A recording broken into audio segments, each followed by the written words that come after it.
All right. So I wanted to kind of show you guys the map without all the blocks. I've never had it, I don't think, or have I? Yeah, I probably had at the very initial point. Maybe I'll have to check. I'm not even sure because when I was setting up, I wasn't thinking I was going to do any video recording. But yeah, some of the you'll see some of the red counters. It's just I ran out of Russian counters, and since I'm replacing all the counters anyways, I was like, well, it's kind of pointless to just make some for a little whatever. Yeah, and I popped on the strength points. Oh shoot, I didn't put all the supply points. This is just a few things. Doesn't matter. And the yellow thingamabobs are for where the cavalry, and the blue is for the engineering units. I just kind of wanted to show you guys, and it's also, I think, a good indication of what the maps are going to look like when I do Caporetto and the Grand Campaign and everything. And essentially, right now, the only glare that we'll be getting is from the fortresses. And the beautiful thing is that Alberto sent me a file, and all the fortresses he's done. So I'm just going to print up his and replace all the fortress counters with his, and I'll no more glare. That's going to be it's going to be freaking awesome. So yeah, that's going to take some time to make the counters, which is perfectly fine for me due to the fact that I want to do another check of my numbers, which means I'm going to put the gantry back on and the the DVS adapter, and just go over it, just do like an overhead shot like this and just call out everything. So I'll be like, hex 1702, BG53, and so on and so forth. And then I can compare. And it's been a heck of a lot of fun. I really enjoy this aspect, and it's also very good for me. I find it really focuses my attention on things. And I also got to do a heck of a lot of role playing because, well, what I'm trying to do, I think I've mentioned, it's like this final exam bit. And hold on, I want to grab this piece of paper, put it off to the side later because I want to show you. So yeah, I'm trying to pretend that it's getting like the final part of the scenario is going to be like the a final exam, and that. I think I mentioned that the Prussian Logistical Junior Officer Corps, the class of 2022, they're just about to enter their final exam. And I've been pretending that I'm one of the examiners setting up the scenario for them. And it's been a hell of a lot of fun. Last night I was like, oh, darn it. Or maybe the night before. I can't remember. Yeah, I think the night before.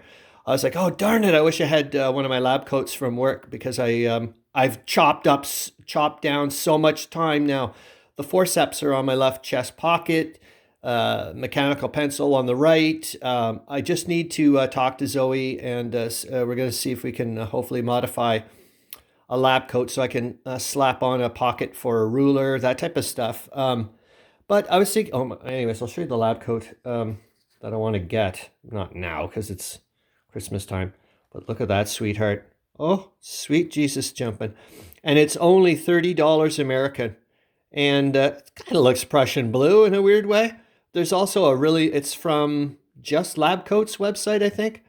And they had a really nice a really long, nice butcher's coat as well. But I don't know if I want to do white. I'm kind of sick and tired of white.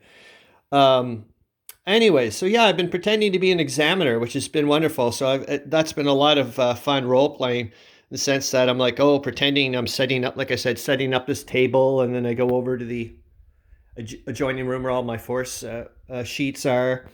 I've even got a 3D printed a hook for my lab coat, and I put it on, and then I'm pretending I'm walking on this creaky old, which is the truth, creaky old wood floor, and that the junior officers are below me listening, trying to figure out like how long I'm spending in front of the big, in front of the map in the war room, or how much time, why am I going into the adjoining room, and you know talking about the class of 2021 and what their final exam was like, and me chuckling because I can kind of hear them and remembering what it was like for me. And anyways, I'm also thinking, geez, I can't wait to I want to be a junior officer because one of the, oh gosh, well, I don't want to talk to you about it because I've already started. One of the things is it's going to be a pass or fail, and it's just going to play it out. And then afterwards, I'm going to pretend that the examiners are going to look at how well. Basically, the essential thing is to get the East Prussians out within a month. Sorry, East Prussians, the Russians out of East Prussia in a month. That's the initial thing, and have to stick to the Kaderitz conference agreement. You have to stick to that. Those are the two essentially are going to be it. I still need to write the particulars out, and I want to make it kind of like, like an exam paper looking thing. And one of the other things is you'll have to name your operation. So it has to be operation whatever, and you have to explain why it's called that. And I've already figured it out. I couldn't believe it. Anyways, last night I went, oh my F, that makes total sense.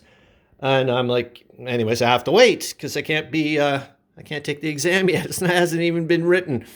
But oh my gosh, that's going to be fun as hell. So yeah, and then I get to pretend to be a junior officer going, being the one of those guys below, wondering, like I said, hearing the creaking of the wood and the squeaking of the chair from that, maybe one of the old generals who doesn't like to stand as much, and all that stuff. I just love it. Okay.